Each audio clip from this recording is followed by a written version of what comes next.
Did you know? The whole modern plantation Christmas tree farming business began with the vision of one man, Mr. Hal Schudel. I had the extreme pleasure of meeting Mr. Schudel over 10 years ago, and he explained to me how Holiday Tree Farms actually produces the super premium trees that have made them the largest Christmas tree business in America. Well, in the world, I guess.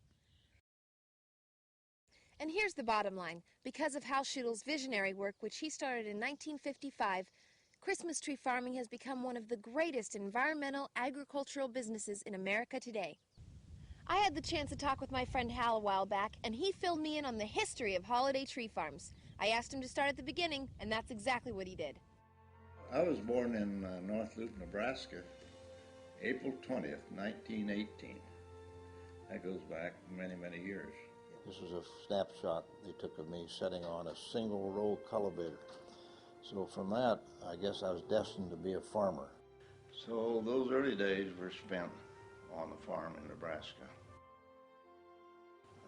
We worked long and hard. We grew normal crops like corn and wheat, and we learned reading, writing, and arithmetic. And I liked school so much, I always had an interest in going to college. And my folks wanted me to go to college because they could see the opportunities, the benefits of sending their children to college. And when I was about college age, we were going through that depression in the 1930s, the drought bowl years. We had very little money, but my dad and mother scraped up enough money to send me to the University of Nebraska, for which I'm forever thankful they did.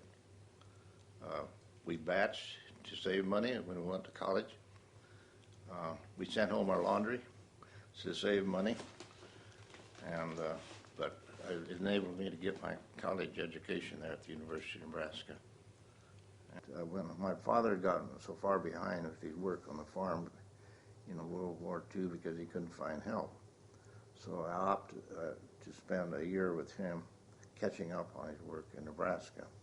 We lived in a little farmhouse on one of these places that he owned. Worked there for a year.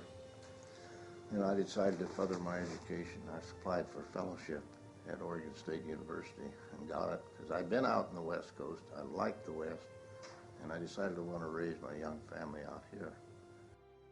My partner and I started our real Christmas tree business in 1955.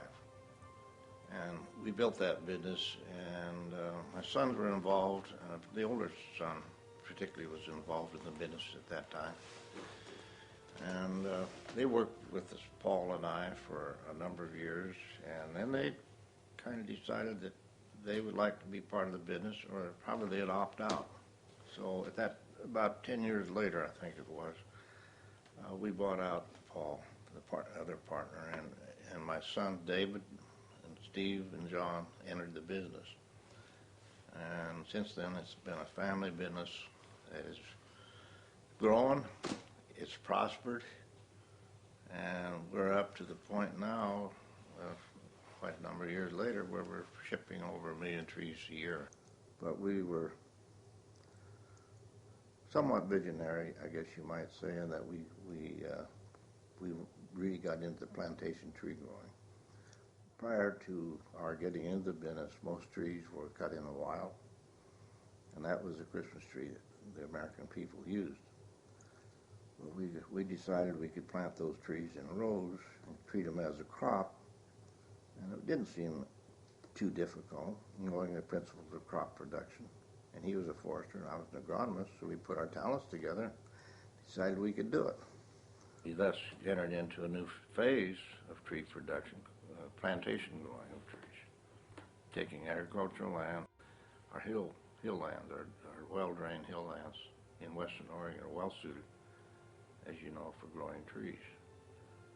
And we were able to increase our, with the equipment, we were able to increase our plantings every year. We didn't have to hand plant anymore. We developed a machine, much like the old cabbage transplanter. We patterned our first machine after that, where we could plant them mechanically, and we'd increase our planting rates considerably. We did discard our hand saws in favor of the chainsaws.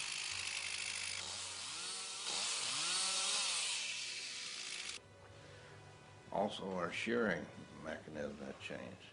We used to use the hand clippers mainly for shaping, and the shearing knives came into being. And that was a much quicker way. It still did the same job. In other words, we manicured the tree, controlled the growth to get the density we needed to make a nice Christmas tree. So that speeded up things. Then in recent years, we used to take our trees out, by wagons, and we load onto wagons or trucks into the field.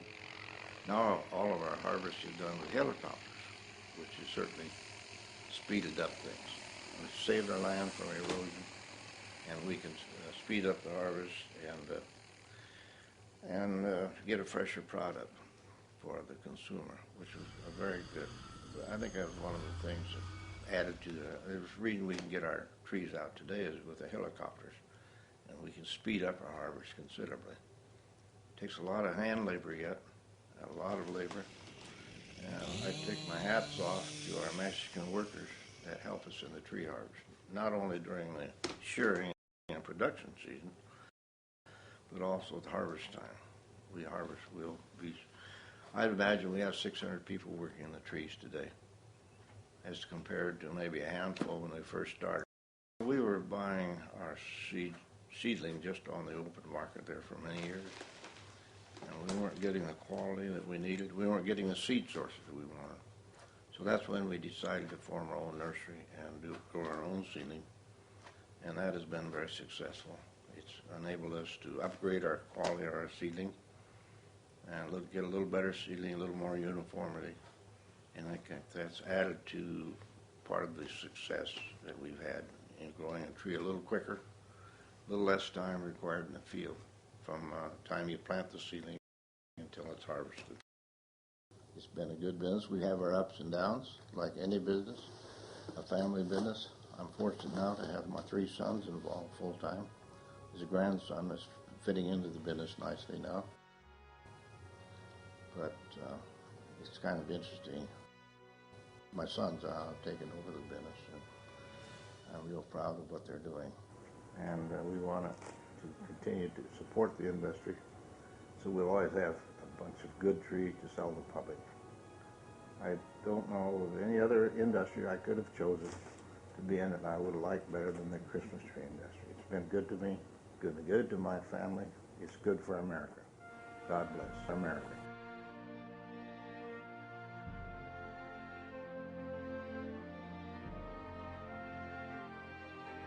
Thank you, Hal. Hal mentioned starting Christmas tree farming back in 1955. That year, he also became one of the founding fathers of the National Christmas Tree Association. Shortly thereafter, the Pacific Northwest Christmas Tree Association got started. Hal has been on board with both organizations from the very beginning. In 2002, the National Christmas Tree Association, which has grown enormously, awarded Hal Schudel the first ever Lifetime Achievement Award because of his devotion and support of the industry. Hal Schudel, a humble visionary for the Christmas tree business, the environment, and the American way of life.